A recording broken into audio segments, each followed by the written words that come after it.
For the first year of this series, I legitimately thought it was called Downton Abbey.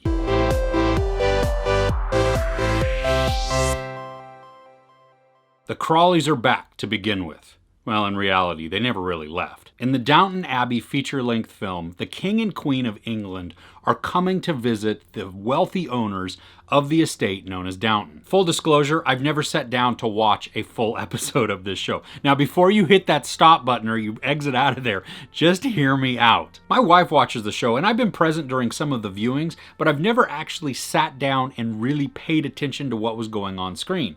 So, can I really review this thing? Well, short answer, yeah. And here's why, because as the movie opens, we get about a 15-minute recap of the entire show. Now, that seems kind of like long or drawn out.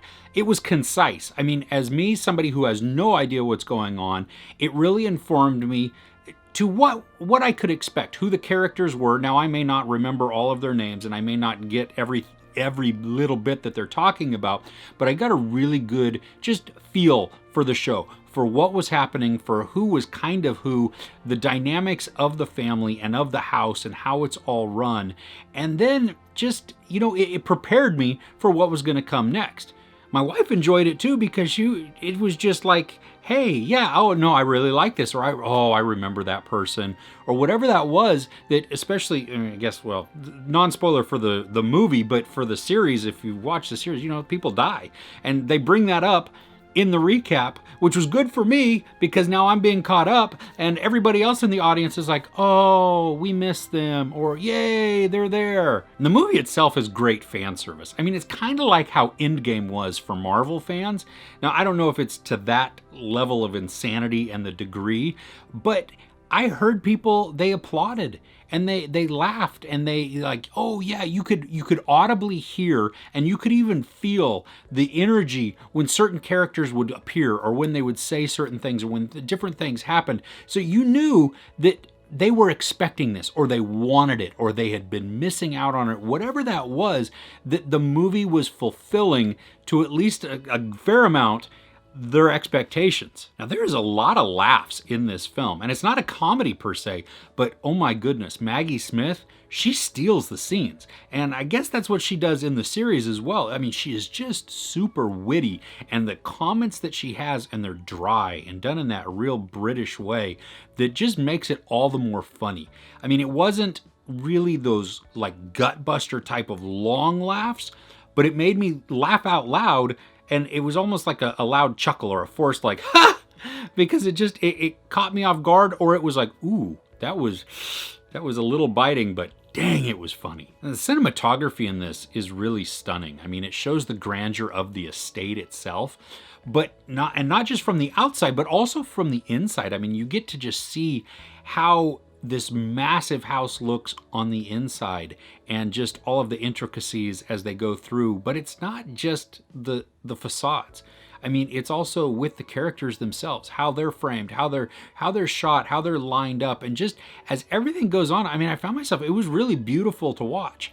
Now, maybe that's done in the series as well, but I really enjoyed it. And then you couple that with the music. I mean, I am assuming that it is that just iconic theme, and it played throughout the Downton Abbey theme, and in various forms and different levels and even different paces at some point, or tempos really, that it made me, it worked well. I mean, it was very effective in how they used it, because you could feel like, ooh, this feels great, and you just kind of you felt proud or happy, and as it swelled, and then they would cut it off and there wouldn't be any music at the appropriate times. And so I think they used it really well. And it was surprising, because when you use a theme over and over and over again, it can get tired. But for me, I didn't feel it. You can tell that this is from a TV series because it's written like a really long episode. The runtime on this is just about 2 hours, and my wife said that she felt the time a little bit.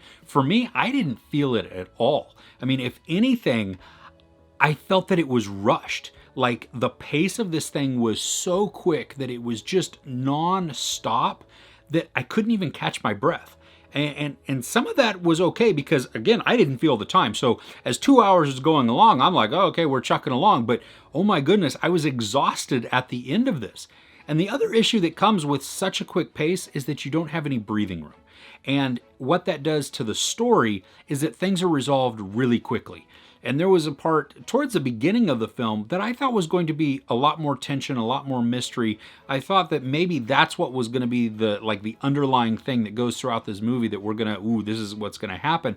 And it ended up being resolved fairly fast. And then it went on and it dealt with some other issues. Now, it's not to say that every single thing is wrapped up super, super quick, but just a lot of it was. And honestly, I truly was a bit exhausted mentally just at the end of it, because I didn't get that sense of like, we're going to calm for a second.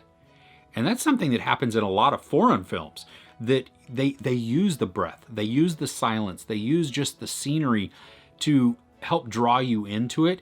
And this, while I was still drawn in, I wasn't taken out of it at all. I just was like, whoa, moving, and whoa, just, again, a little tired. But on the flip side of all that, if I'm considering the fans, this is a good thing that it's moving through just scenes, because you get to see the people that you want to see. All of the characters come on screen. Now, some got way more screen time than others, but I don't think that anybody was really ignored in this. And so that, for a fan of the show, if you're one of them, then you're probably going to enjoy that aspect as well, because if you've been wanting to see somebody come on screen, or they're like, ooh, and even one of them was like, well, where is this person? Because I saw them in the recap and they're not dead, at least for what I understood of the recap. So where are they? And sure enough, I do get to see everybody. I like the interactions with the house staff and the family. I mean, I thought that was some of the best part of the entire show, or the entire movie rather, is just the way that they deal. I mean, even, you have a class system within a class system. And that was interesting to watch, but it was also great to just see the dynamics of the characters, and the acting was superb. I mean, they just all pulled it off really well, super convincing. Just, it felt genuine and it felt natural, and I felt like I was just looking in a little bit into somebody's life. Now, all of that also, when I get to see a lot of the servants, the house staff, it reminded me in parts of Gosford Park, but without the mystery part. Also, the contrast too between the house staff and the family. I mean, it becomes very apparent at some points, and then the lines are really blurred at other times. Like, wow, these people are all proper and they're rich, and they have all of these servants who do everything for them. But then there's some interactions and some just niceties. So it's not like these are just slave drivers and the people that work for them are just utterly oppressed. It didn't seem like that. You didn't get the sense that it was a bad relationship one way, either way, going up or down. And now maybe that shows through in some of the other seasons, maybe that you get a little bit of that, maybe that adds to some of the tension of the episodes or an overall season. But in the film, I didn't get that sense. And on a side note too, I mean, gosh, at one point they talk about, well, when the king and queen are here, it's going to be exhausting because we're going to have to change our clothes so many times. Ugh, that sounds miserable. And then when I look at the people, just the family sitting at dinner, even with the king and queen not there, before any royalty could show up, just as their normal attire, the guys are sitting in tuxedos, sitting at the table eating dinner. No, thank you. You're lucky if I'm wearing pants. So I ended up having a lot of fun with this and enjoying it way more than I thought I would, especially because I'd never seen the show. So, I didn't even know what to expect going in. I figured, you know what, if my wife enjoys it, that'll be awesome. If it's entertaining, if the story is at least somewhat good, and if it doesn't drag on, then I'll be good to go.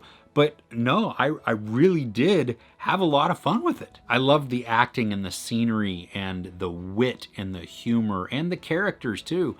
I could have done with a slower pace and a little bit more breathing room in there, and just which would provide a little bit more depth to some of the storylines.